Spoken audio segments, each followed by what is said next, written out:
السلام علیکم ورحمۃ اللہ وبرکاتہ۔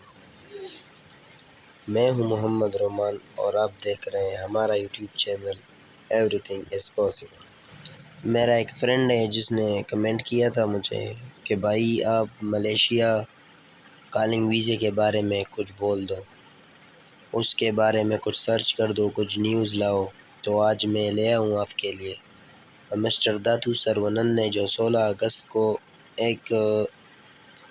ایک کانفرنس کیا تھا کالنگ ویزے کے بارے میں، تو آج بھی 20 اگست کو اس نے کیا کہا ہے میں آپ کو دکھا بھی دیتا ہوں، اور نیچے ڈسکرپشن میں لنک ڈال دوں گا، آپ وہاں سے بھی دیکھ لو گے کہ اس نے کیا کہا ہے۔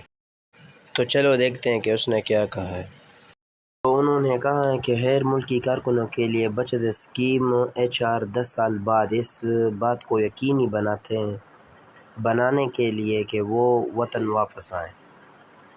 مسٹر داتو سرونن نے کہا ہے کہ غیر ملکی کارکنوں کے PLKS کی میعاد ختم ہونے کے بعد، میرے خیال سے کیونکہ یہ ایک اسکیم ہے PLKS، میرے خیال سے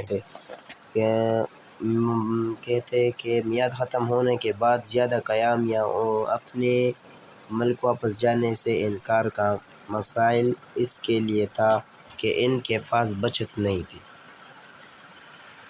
19 اگست حکومت غیر ملکی کارکنوں کے لیے ایک بچت اسکیم متعارف کرنے کے لیے منصوبہ رکھتی ہے تاکہ ان کے 10 سالہ عارضی ورکنگ وزٹ کے میعاد ختم ہونے کے بعد اپنی اصل PLKS کے پاس واپس ملک نہ آنے کا مسئلہ کو حل کیا جا سکے۔ لہٰذا اس بچت کے اسکیم کو لاگو کرنے کی ضرورت ہے تاکہ ان کے پاس بچت ہو، اور اس شرط میں یہ 10 سال کے بعد اپنی اصل شامل ہو کہ بچت صرف ملک میں نکالی جا سکے۔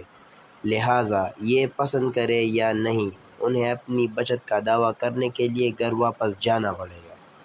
انہوں نے کہا یہ بات انہوں نے صحافیوں سے ملاقات کے بعد صحافیوں سے گفتگو کرتے ہوئے پروگرام ڈسکومنٹ ٹی وی ملیشیا میں غیر ملکی ورکرز کے مسائل حل کیا ہے کے بعد صحافیوں سے گفتگو کرتے ہوئے کہی۔ آج یہی کے زیر MNA national council of professor اہتمام منعقد ہوا، تاکہ سرونن نے کہا کہ اس اسکیم کو لاگو کرنے میں وقت لگ سکتا ہے کیونکہ بین الاقوامی لیبر آرگنائزیشن کے تحت جبری مشقت کے اختیار اشارے سمیت کئی معاملات پر غور کرنا تھا۔ انہوں نے مزید کہا کہ دوسرے اجراءوں کی ضرورت کو پورا کرنے کی صلاحیت پر ہے۔ دراصل انہوں نے کہا کہ 1 ستمبر سے غیر ملکی کارکنوں کے داخلے کے لیے، جن میں ہنرمند کارکن بھی شامل ہیں، کو افراد قوت کے محکمے سے منظور ہونا ضروری ہے۔ ایک نئے طریقہ کار کے بارے میں تفصیلات کا اعلان اگلے ہفتے کا بیانیہ اجلاس کے بعد کیا جائے گا۔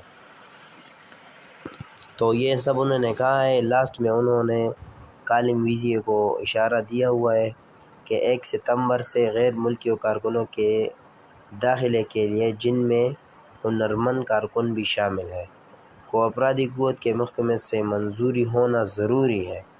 تو انشاءاللہ 1 ستمبر سے جس بھائی نے بھی ملیشیا میں کالنگ ویزے کے لیے اپلائی کیا ہوا ہے، 5 ماہ ہو گئے، جس کے 6 ماہ ہو گئے، میڈیکل بھی کیا ہوا ہے لیکن آج تک اس کو کوئی خبر نہیں آئی، تو انشاءاللہ امید ہے کہ 1 ستمبر سے کچھ نہ کچھ نکل آ جائے، کیونکہ اس نے خود کہا ہے کہ 1 ستمبر کو اس کو منظور ہونا ضروری ہے، جنہوں نے بھی اپلائی کیا ہوا ہے کالنگ ویزے کے لیے۔ اس میں ہنرمند بھی شامل ہے اور لیبر جو بھی ہے نا، سب کے لیے یہی خبر ہے۔ بس امید ہے دوستو آپ لوگ سمجھ گئے ہوں گے، یہ سب نیوز ہے جو میں نے آپ کو اردو ترجمے کے ساتھ بتایا ہے، ٹھیک ہے۔ زیادہ انگلش بھی مجھے نہیں آتا ہے، ٹھیک ہے، اور آپ سپورٹ کر دیں اور سبسکرائب کرنا نہ بھولیے۔ ملتے ہیں اگلی ویڈیو میں، اللہ حافظ۔